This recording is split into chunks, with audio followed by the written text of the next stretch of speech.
Hello, I'm Tyler Gray, training advisor for CCW Safe. So one thing I talked about earlier was the recognition that a violent encounter can happen anywhere at any time for any reason. And that's true. But like really everything, that's not the whole truth. And you could counter argue it, and there's a bigger picture going on.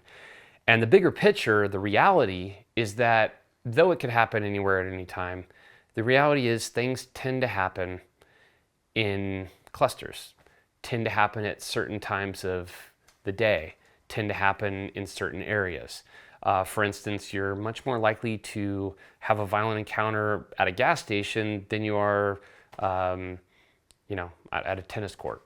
So it's one of those things where it's easy to say, I do everything the same. I prepare for everything the same. What I carry, everything's the same because I never know. And that's true. But it is also true that different scenarios have inherent different levels of risk, and that is a factor that cannot be ignored.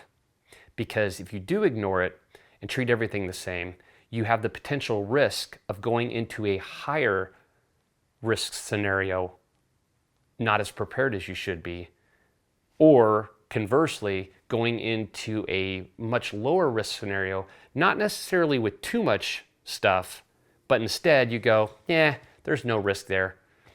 I won't take anything.